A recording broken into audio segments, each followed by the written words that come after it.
Mais uma conversa, mais um no detalhe. O detalhe de hoje ele vai ser bem específico. Eu vou conversar com Ana Correa, que é uma das profissionais mais conhecidas quando a gente pensa no mercado de planejamento financeiro e de seguros na Bahia, no Brasil e no mundo. Ana traz premiações que eu acho que poucas pessoas aqui no Brasil hoje conseguiu adquirir, mas a nossa conversa vai muito além de premiação. O que é premiação diante da história e da trajetória de uma pessoa que conseguiu construir uma carreira sólida, que conseguiu ser pioneira em um mercado que arrisco a dizer que alguns anos atrás malmente existia na Bahia, as pessoas buscavam profissionais de fora para pensar em planejamento, para pensar em seguros. E além disso, uma mãe exemplar, uma amiga querida. Eu brinco sempre que ela é a pessoa que eu conheço que mais consegue dar assistência aos amigos. E vocês imaginem que ser uma profissional de sucesso e conseguir fazer isso talvez seja o maior desafio de que se tem notícia por aí. Ana, muito obrigado por estar aqui conosco. Seja muito bem-vinda no Detalhe e eu tenho certeza que nossa conversa vai ser muito proveitosa.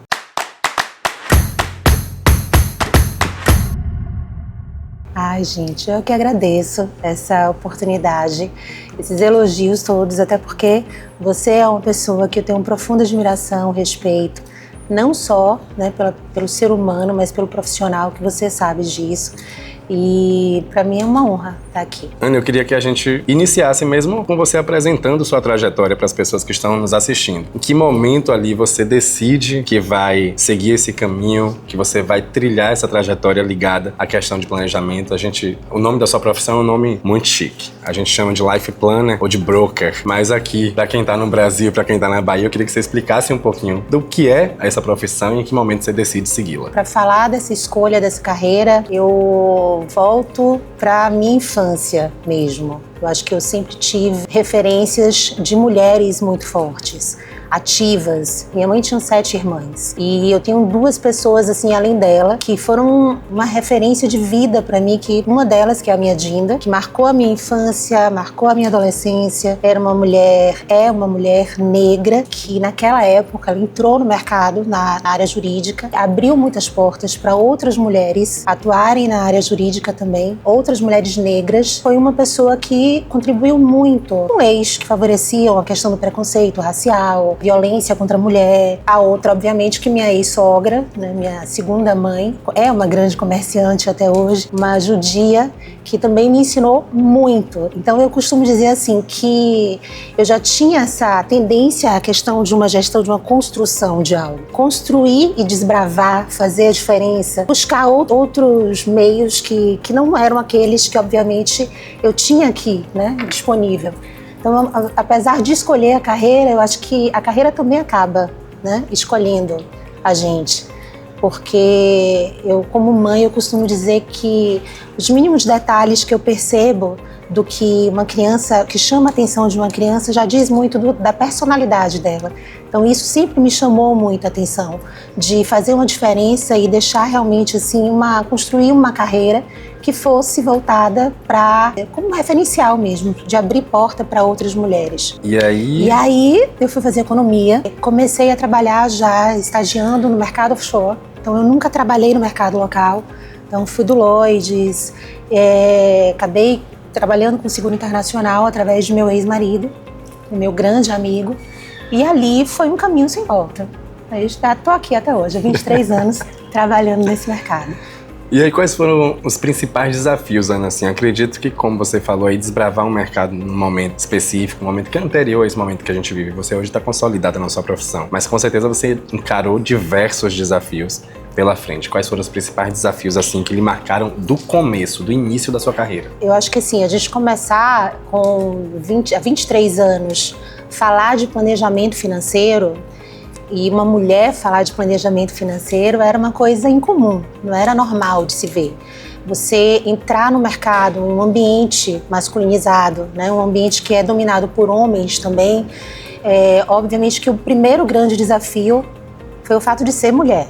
Isso aí nem tenho dúvidas em relação a isso. Até porque a gente nasce com esse peso invisível, né, de situações que a gente precisa o tempo inteiro se provar e a gente mesmo se questiona, né, se realmente a gente questiona a nossa capacidade. Então tudo é muito dobrado, tudo muito intenso, né, você ter que se provar nesse mercado. E eu não fazia ideia de que estava só começando, porque logo depois dessa situação, quando eu fui trabalhar no Sul, ainda teve um outro fator, né, que dificultava muito, que era o fato de ser nordestina. E eu não fazia ideia de que isso também era algo que eu senti muito na pele, né? Então lá vem a Ana, vai fazer o que aqui? Sempre a piada do baiano que não trabalhava. Eu acho que esses foram dois grandes desafios, mas eu acho que o principal deles, e eu sempre disse isso, você não se tornar refém dessa escrita aí, desse modelo que te enquadraram. Porque a gente nasce assim.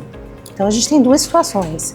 Se a gente luta para a gente não se tornar refém, você vai automaticamente mudar esse ambiente que você está inserido. Então, eu acho que o principal desafio dentro da minha carreira que eu escolhi sempre foi essa questão de não cair nesse discurso pronto que sempre existiu. Obviamente que, assim, nunca de uma forma imbativa, eu sempre optei pela me relacionar de uma forma muito tranquila e harmoniosa, até porque era um ambiente que eles chegaram primeiro. Então eu tinha que ouvir, tinha que respeitar e aprender com eles, para depois fazer melhor. Para depois superar, né? E superar não é fácil. Principalmente como você falou, quando você opta. Eu acho muito interessante a história de Ana, porque ela optou por não trabalhar no mercado local. Ela optou por manter essa visão de já se jogar para a questão nacional e em seguida internacional. E essa foi uma escolha sua, assim, desde o começo? Desde o começo. Desde o começo. Eu já fazia estágio. Claro que, assim, coincidências não existem, né? Quando eu namorava com o pai da minha filha, ele já trabalhava no mercado internacional. Então, aquilo ali juntou, né, duas situações. Eu estava trabalhando com câmbio na época e eu falei, nossa, é por aqui que eu vou. É esse o caminho. E lá eu permaneci. Foi um desejo aliado a uma oportunidade, na verdade. Foi um desejo. Nada é por acaso, né? Nada é por acaso. E a oportunidade a gente tem que agarrar. Todas as vezes que vier, tem que segurar para não perder e fazer um bom uso delas, né? Verdade. Então, foi o que eu fiz. E é isso, e sua carreira é marcada por diversas conquistas. Eu vou, obviamente, com o passar da nossa conversa, listar algumas delas aqui, mas eu queria que você destacasse assim pra gente. Qual foi o grande momento da sua vida em que você sentiu que houve aquela virada, que você se tornou, ou que se tornaria, essa Ana Corrêa que você é hoje? Teve um momento, assim, que foi... Eu acho que foi um marco, né? Eu trabalhei muito em parceria com meu ex-marido, com o Sérgio. Quando nós nos separamos, lá em 2009, ele optou por não trabalhar mais com seguro internacional. E eu optei por seguir em frente, porque eu precisava me provar a minha capacidade de andar com minhas próprias pernas. Então, entender que eu era capaz de consolidar a minha carreira, a minha trajetória sozinha. E ali realmente foi uma virada maravilhosa, né? Claro que eu sempre tive o apoio do meu amigo, é o primeiro a torcer, é o primeiro a parabenizar.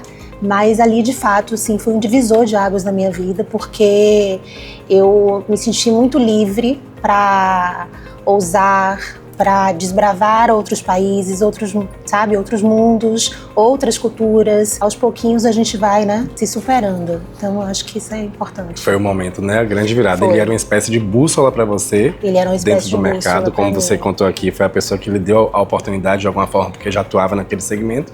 E a partir do momento que ele opta por não seguir mais esse caminho, você fala, opa, já que você não vai, eu sigo aqui e você agora, ainda mais do que eu já fui. Falei, agora eu vou andar com minhas próprias pernas, esqueça, né? Vou seguir adiante aqui. E graças a Deus eu consegui ter, eu acho que assim, você ter pessoas do seu lado também que te apoiem, que acreditem em você, isso é muito importante. Então, por pior que fosse a situação, eu sabia que, né, existia todo um suporte, né, do meu lado, né? Um contexto que ele falava, não, você é melhor, você tocava sozinha, você sempre tocou, então siga que o caminho é esse. Que legal, e vocês vejam como sendo. Existe um ponto de diferencial na sua história desde o início, né? É muito difícil que ex-marido e ex-mulher consigam manter uma relação tão saudável, principalmente quando está envolvendo ali um negócio, né, especificamente. E aí você já começa tendo essa relação em que ele rompe com as barreiras do negócio, vocês depois se separam, mas a relação segue intacta porque você enxerga que essa é a importância do relacionamento é o que importa. Você ser apoiado pelas pessoas não é nunca dar as costas para elas, né? Exato. Pelo contrário. Existe uma parceria hoje ótima, maravilhosa, né? Profissional, pessoal, mas profissionalmente falando é sempre enriquecedor. A gente é parceiro de trabalho, de negócio. Eu acho que assim, foi uma boa escolha, meu grande amigo. Que bom, muito bom ouvir isso. A gente é acostumado só a ouvir histórias contrárias. E aí, Ana, você vem para um caminho de muitas conquistas. E eu queria que você contasse assim pra gente quais foram as grandes, não precisa, obviamente, dizer todas, porque eu sei que são muitas. Porque pensa numa pessoa que tem conquista na vida, é essa mulher aqui. Mas eu queria que você contasse pra gente assim algumas conquistas que foram muito importantes pra você, desde o momento que você faz o que você contou aqui pra gente, que você assume o papel de que você vai ser essa pessoa e segue adiante. Assim, quando a gente fala de conquista, pra mim, vejo por dois lados sempre. Cada pequena conquista para mim foi extremamente grandiosa dentro da minha trajetória, dentro dessa construção.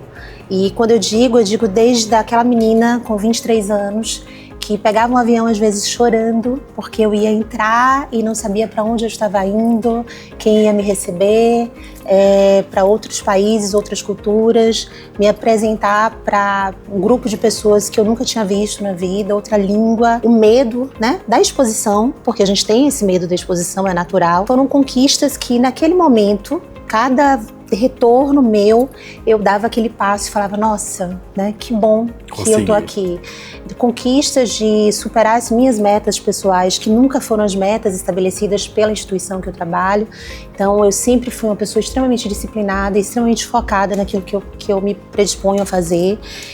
Conquistas de ter mudado essa cara do seguro, abordagem do seguro aqui no Brasil, dar treinamento, consultores, top producers na América Latina, aqui no Brasil, e conquista em ver que essa minha abordagem, essa nova visão que hoje, né, a gente conseguiu ver é repetida por inúmeros consultores no Brasil inteiro, de outras instituições, e que existe um respeito muito grande, existe um reconhecimento grande. Isso para mim foi uma grande conquista. É importante que a gente deixe a nossa marca, né? Quando a gente consegue construir algo e que a gente tem comprometimento, que a gente tem amor, que a gente tem paixão por aquilo que a gente faz, é impossível a gente não deixar alguma marca de alguma forma. Claro que essas conquistas pessoais, assim, no decorrer da minha carreira foram extremamente importantes.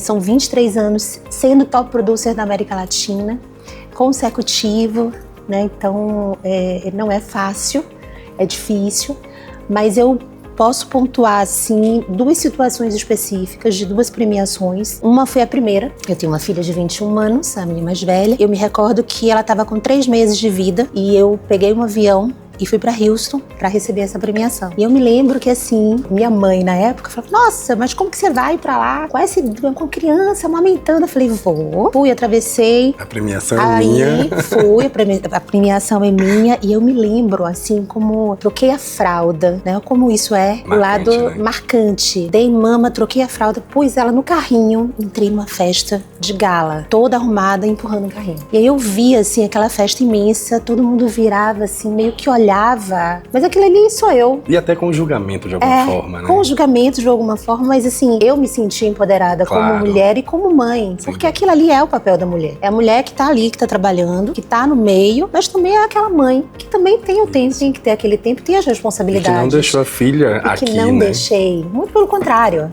As meninas, assim, 1 ano, amamentei as duas e as duas eu ia, viajava e levava amamentando, trabalhando, tudo quanto é lugar que você possa imaginar. Seja República Dominicana, Panamá, o que fosse, estava junto comigo, dava papinha, tudo que você possa imaginar. Então, assim, ali pra mim foi uma premiação extremamente marcante. E ano passado, eu acho que foi ano passado a gente conseguiu, foi a maior produção individualizada da história do mercado securitário lá fora, hoje com 40 anos de mercado. Foi quebrado esse recorde aí por uma mulher, uma baiana, nordestina. Mas o que me chamou muita atenção foi o local. Querendo ou não, eu fui parar em Edimburgo, uma cidade que foi um marco, conhecida, né, na sua história pelo maior genocídio de mulheres, que até hoje, no dia 8 de março, a primeira-ministra faz questão de lembrar dessa caça às bruxas. Então eu estava ali, naquele momento, recebendo aquela premiação, no navio da Rainha Elizabeth, e no momento que eu levantei que obviamente não foi nada programado, porque é um evento para a América Latina. Todas as mulheres pegaram um guardanapo de tecido e elas levantaram a mãozinha assim. E ali eu vi que aquele prêmio era coletivo. Então assim, eu não estava ali sozinha. Em um determinado momento eu estava ali, eu, Ana Paula mãe, que eu queria chegar e falar, olha, eu sou capaz, eu tô aqui. Em um outro momento, essa Ana Paula já era uma Ana Paula ali consolidada e que abriu porta para outras mulheres e que ali eu estava representando todas elas. Então, para mim, assim, foi bem marcante. Isso foi agora, em 2024, não foi? Eu me lembro, inclusive, porque a gente conversou muito em seguida dela ter chegado desse prêmio. E eu fiquei muito impressionado porque o significado para você realmente foi muito grande, mas não só para você. Para as profissionais baianas, para as profissionais brasileiras, em um lugar histórico. A gente está falando de um lugar que realmente fez uma caça às bruxas, né? Em que as mulheres foram trancadas num espaço e por lá perderam suas vidas. Então eu imagino que realmente seja de uma mensagem, assim, algo inesquecível, né? Foi mesmo. Que maravilha. Ana, eu digo sempre que a gente tem que ter inteligência para tudo na vida. Até para um momento triste, a gente tem que saber a hora exata de ser triste, porque aquilo tem que ter um significado, né? Você usou estratégias que com certeza foram muito bem colocadas para chegar onde você chegou. Mas no começo da sua carreira, você tinha essa ideia de ter estratégias exatas para ocupar o lugar que você queria ocupar? Sempre. Eu acho que assim, eu costumo dizer que no decorrer da minha vida, primeiro que é uma premissa básica. Eu acho que eu tenho uma sorte de fazer o que eu amo.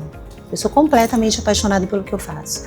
Eu faço, acredito no que eu faço, né? Então eu acho que a primeira é você gostar.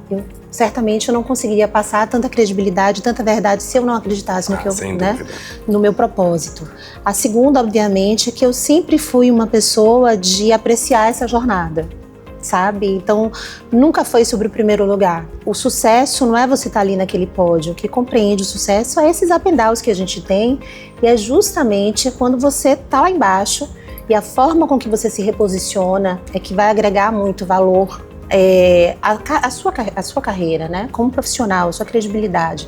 Então, é exatamente você entender que a sua caminhada, você precisa ter essa inteligência emocional para que você possa, né, seguir adiante. Então, além dessa questão dessa capacitação, que eu acho que todo mundo precisa ter, né? A gente precisa estudar muito, não tem como, diariamente.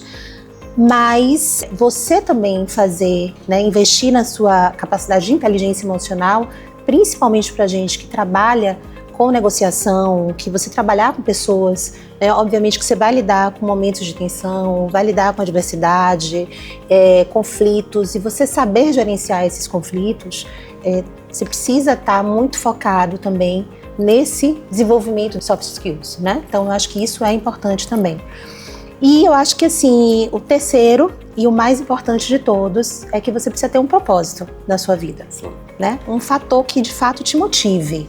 Uma vez eu estava conversando com o diretor da companhia, aí ele falou para mim assim, as pessoas têm mania de perguntar o que você faz, quando na verdade eu deveria falar por que você faz o que você faz.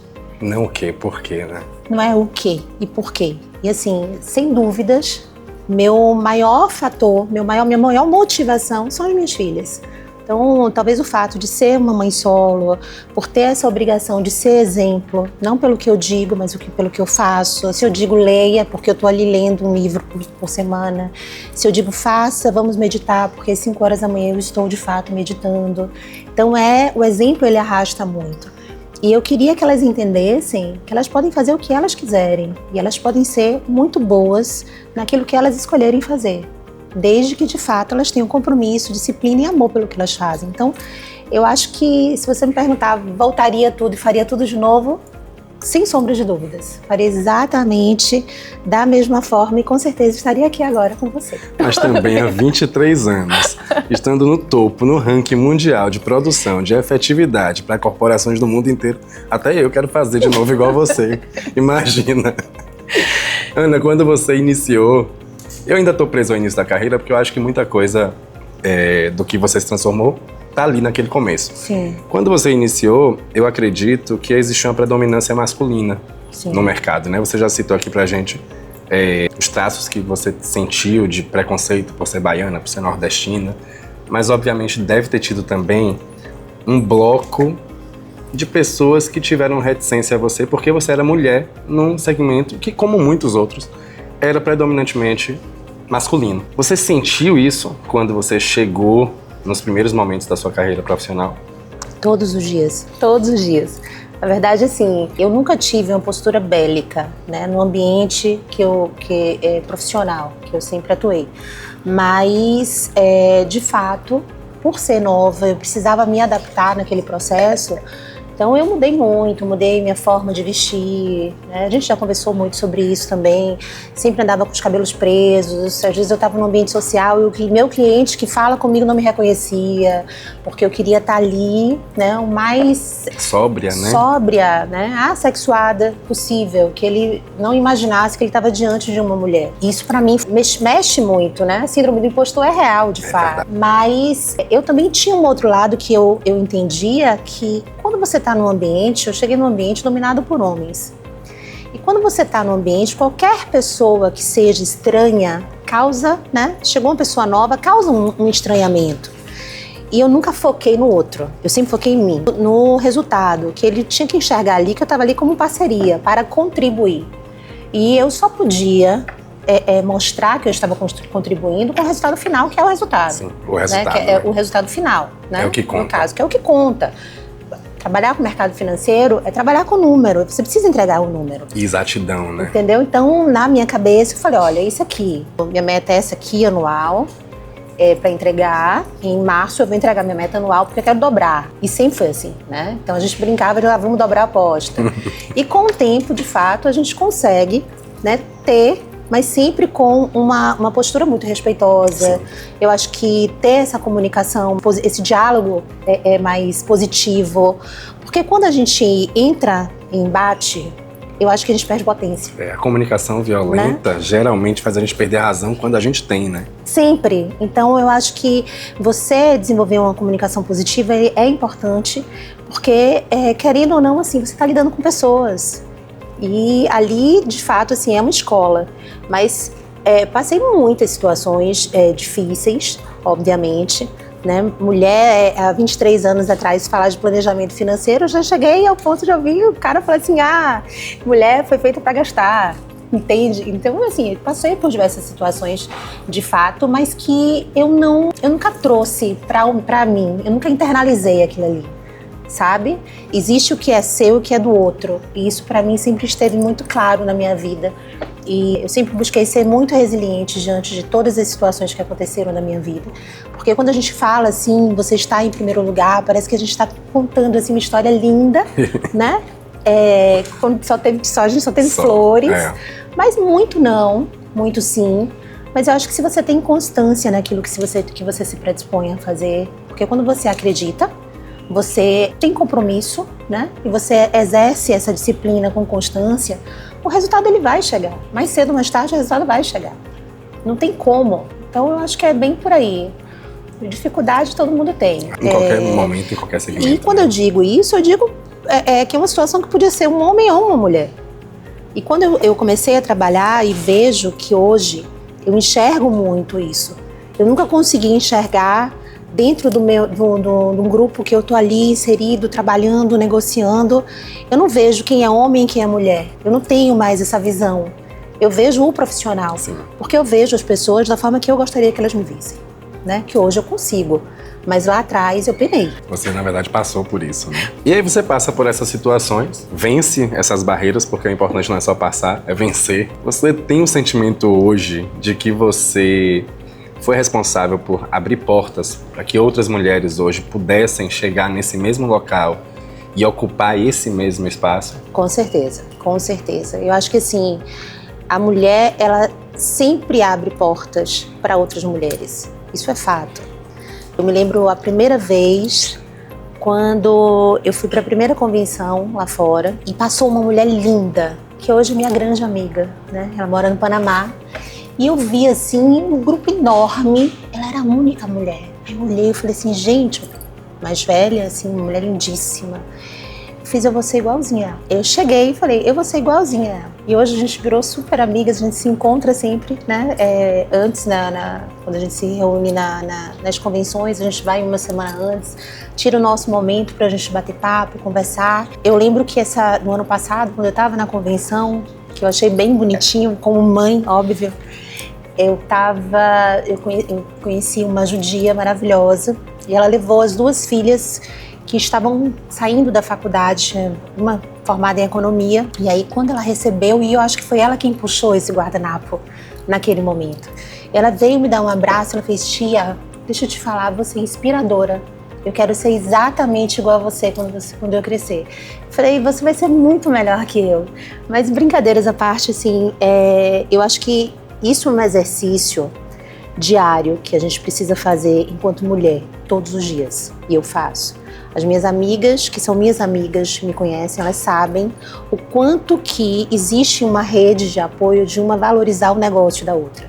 Independente de ser a minha segmentação de mercado, eu acho que a gente precisa levantar a bola da outra mulher, né? Acho que já acabou essa história de que a gente precisa começar a valorizar essa rede, de fato, mas que seja uma valorização real, genuína. Então, eu sempre busco o tempo inteiro, seja no mercado jurídico, contábil, no comércio, a gente se apoia de fato, e é real e verdadeiro. Então, isso é importante, que a gente crie essa rede de apoio. Ninguém sobrevive se você não criar o networking, né? Essa rede de apoio, uma rede de apoio de mulheres, ela é poderosíssima. Não só, né, nessa questão profissional, mas principalmente na questão pessoal também. Então você ter essa troca e entender que todo mundo passa pela mesma situação e que a gente não pode entrar nessa postura de refém, né, que lá atrás alguém disse isso e você realmente, né, é uma coisa que de fato é um peso invisível, eu digo isso sempre. E de fato porque a gente tende a ir, né, para esse lugar que não é nosso. Então, se a gente tiver essa rede de apoio, que seja essa rede de apoio genuína, certamente eu acho que as coisas, né, é uma coisa que eu faço no meu dia a dia. E eu gostaria muito, quero ver ainda essa rede crescer muito, principalmente aqui em Salvador. Porque eu não tive isso, né? Mas eu acho que, na verdade, essa leitura é justamente ou de quem sentiu muita falta do apoio ou de quem foi muito apoiado de alguma forma. Eu acho que na sua história você foi muito apoiado em alguns momentos e em outros você sentiu que o apoio lhe colocaria num patamar mais confortável de alguma forma, né? E aí hoje você busca reproduzir... Eu acho que é bem estranho uma coisa que eu digo, eu vou fazer uma brincadeira, mas isso é real, né?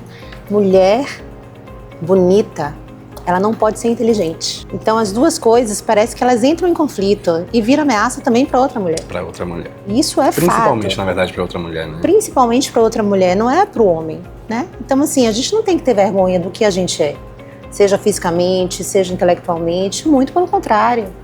Né? Eu já vi gente brincar e falar, nossa, mas você é tão bonitinha, você é nerd.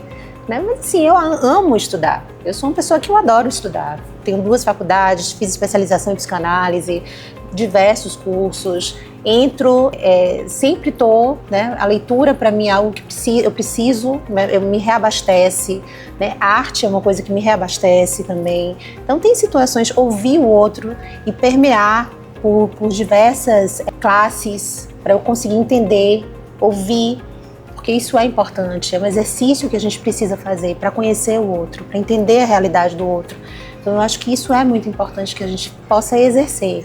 Não adianta, não funciona você trabalhar com pessoas se você não conhecer as pessoas. E os livros, com certeza, eles não vão te ensinar isso.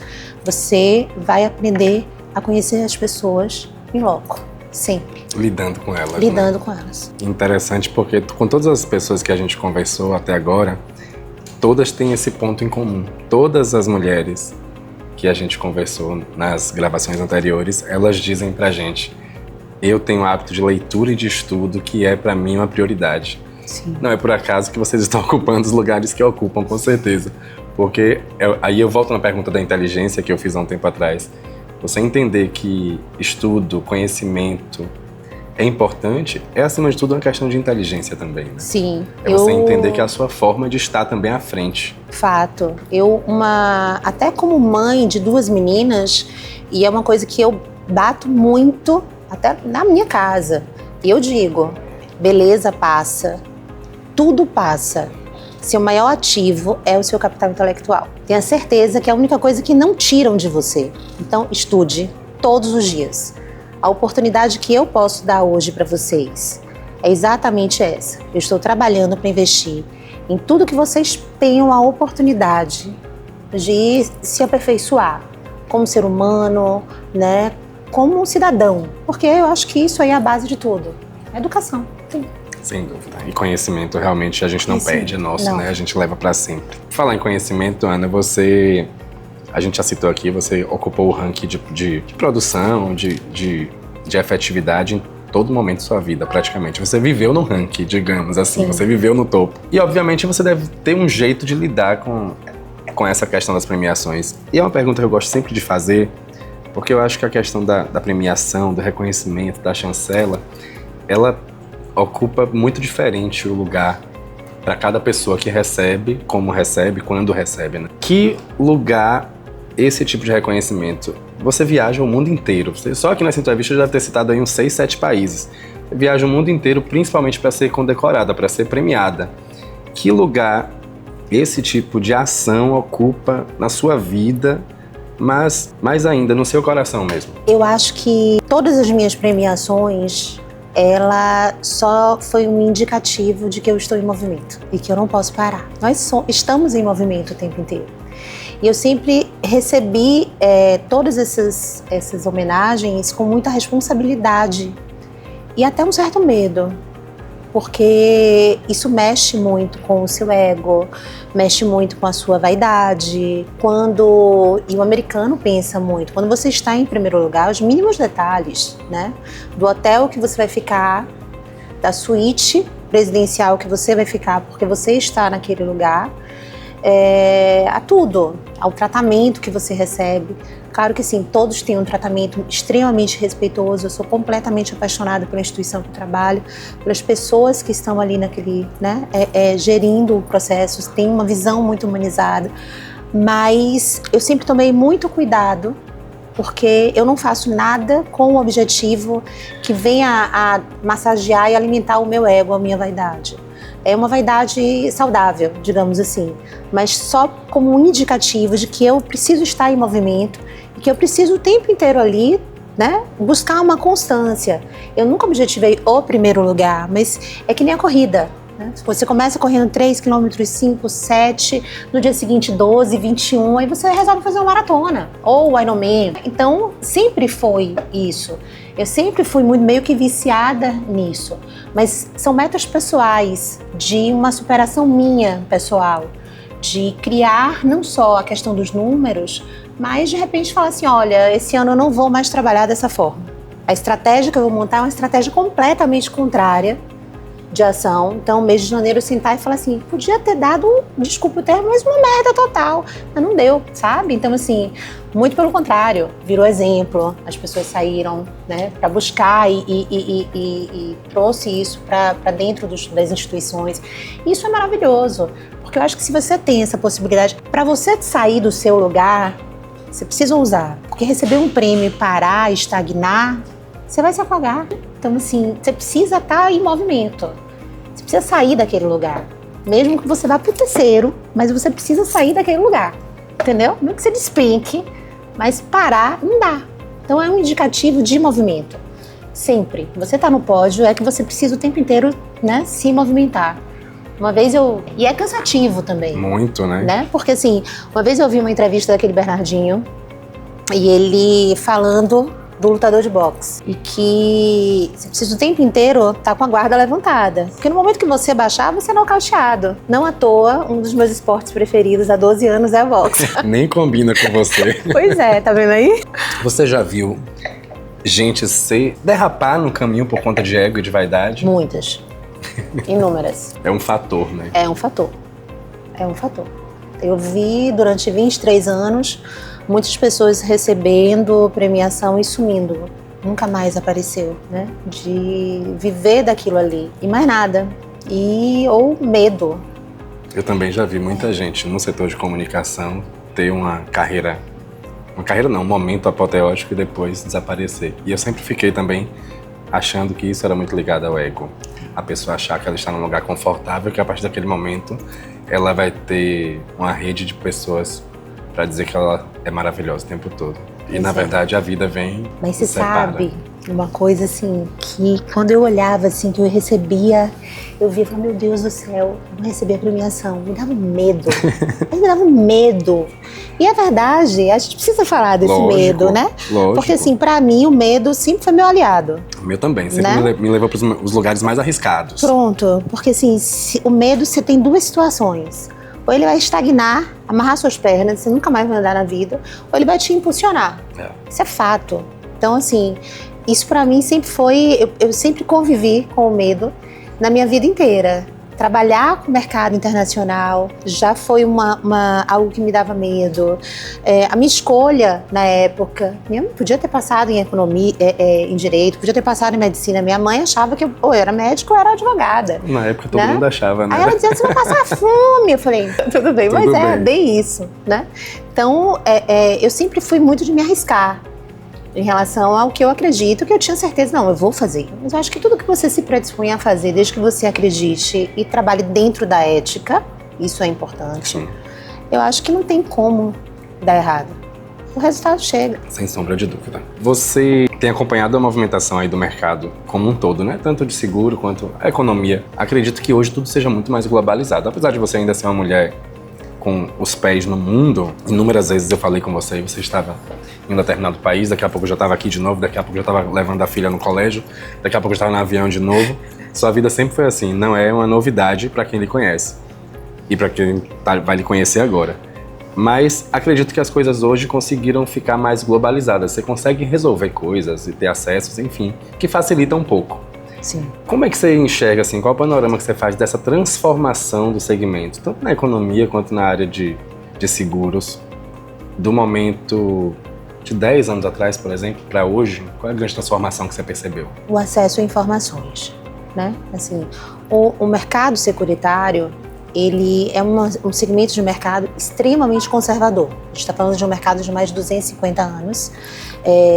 Os Estados Unidos, eles foram, né, os precursores nas leis securitárias e, obviamente, que esse processo, ele permanece. Né? O que eu vejo aqui, nos últimos 15 anos, essa cultura de seguro aqui no Brasil, ela aumentou bastante. E talvez, não, com certeza, até por um processo natural, né, que a gente está passando de retração econômica, local e global.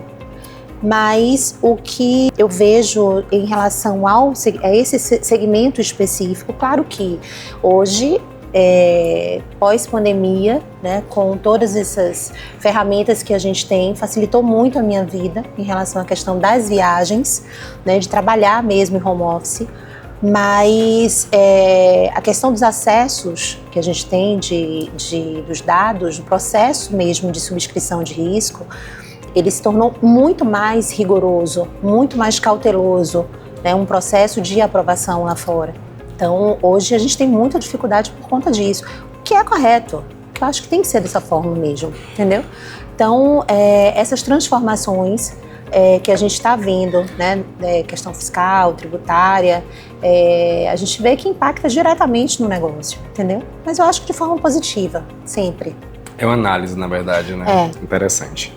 Ana, vou partir agora para o bloco que a gente vai falar um pouquinho mais da sua vida pessoal mesmo. Você é mãe de 2 filhas lindas e queridas. Uma já é estudante de medicina e a outra ainda é uma criança de fato. E não deve ter sido fácil para você educá-las como mãe solo, e isso eu acho que é um ponto importantíssimo para quando a gente pensa em uma mãe que educa um filho, manter essa rotina. E eu tô falando de uma rotina verdadeira. Quando eu digo que ela viveu viajando, é porque ela viveu viajando mesmo, não é uma brincadeira, nem um vício de linguagem. Então você viveu com os pés dentro de um avião. Sim. Como foi essa educação aí? Como foi esse método? Houve momentos que você achou que você falhou? Houve momentos que você achou que você acertou? Qual é o olhar que você tem hoje quando elas já estão mais evoluídas? Como é que foi essa divisão entre Ana profissional e Ana mãe? Eu não consigo enxergar uma divisão. Eu sempre disse que filhos felizes, pais felizes, filhos felizes, né? Isso é fato. As meninas, tanto a Fanny quanto a Nina, elas nasceram já dentro desse meu ritmo, né? Eu estava aqui, estava ali, estava acolá, mas eu sempre estive presente. Então, a gente já conversou, inclusive, sobre isso, que as pessoas às vezes perguntam assim, mas é uma vida glamurosa, zero glamour. São, às vezes, 30 horas de voo, de chegar e sair do aeroporto para buscar o filho na escola, né? De estar aqui no momento da reunião da escola também. De ter 5 horas de diferença de fuso e acordar para acompanhar o café da manhã, você trocar de roupa, você fazer as orações para dormir. Então, quando você olha, você só tem 3 horas para dormir, vai ter que trabalhar e vai. Então, assim, eu sempre busquei estar presente e meu pai me ensinou uma coisa que eu sou filha única, né? E ele sempre disse para mim, você precisa criar raízes no seu coração, nunca nos seus pés. Então isso foi algo que eu sempre ensinei para as minhas filhas. O estado de presença, porque eu sempre deixei isso muito claro, o que é uma qualidade de tempo e a quantidade de tempo. São duas coisas extremamente distintas. Bem distintas, né? Então a qualidade de tempo, quando eu estou com elas, eu estou com elas.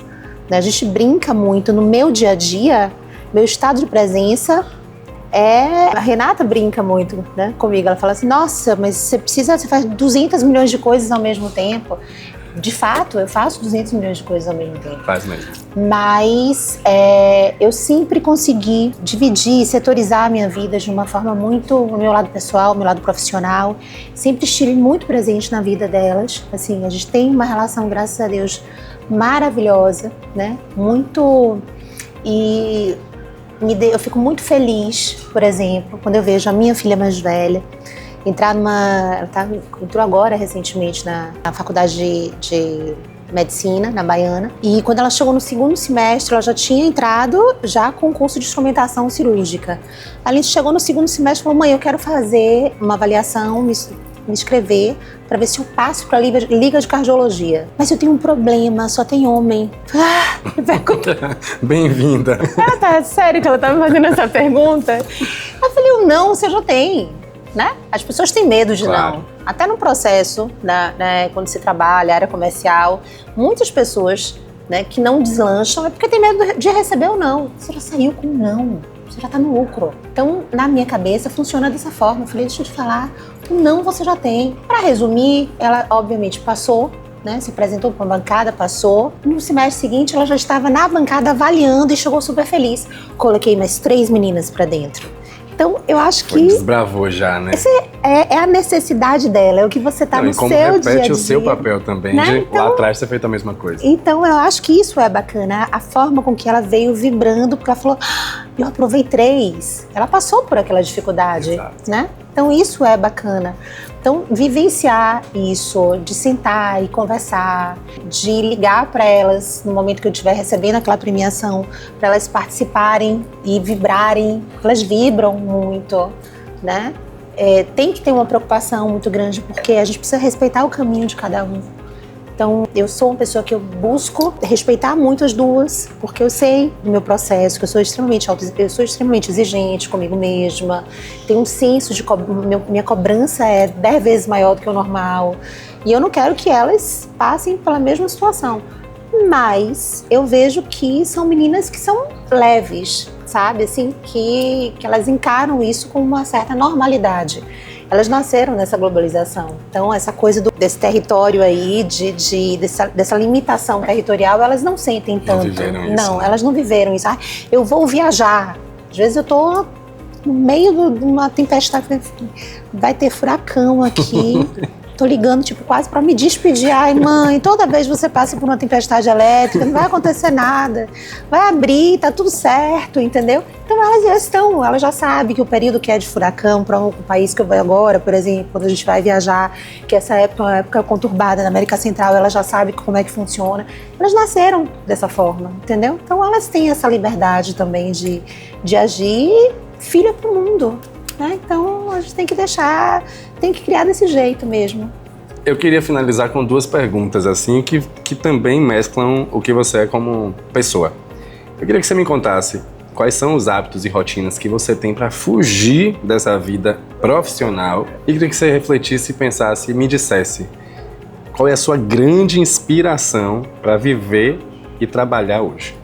Falar dessa forma, assim, até me emociona quando você toca, porque eu acho que o lugar, meu refúgio, assim, eu sempre me ancorei muito na minha espiritualidade, né? Então, eu acho que eu com certeza não estaria aqui agora nesse momento se eu não tivesse, se eu não fosse uma pessoa de caminhada, né? Você sabe disso, dentro da minha espiritualidade. Então, eu tenho uma fé muito grande em Deus. E o fato de ser extremamente acelerada, eu sou uma pessoa que eu gosto de desacelerar, né? Então, escorpiana que precisa desses extremos, né? Então, eu tenho de fato uma rotina, e essa rotina eu gosto de silêncio. Então, eu acordo às 5 horas da manhã, vou fazer minha meditação, faço as minhas orações. Eu gosto do silêncio da casa.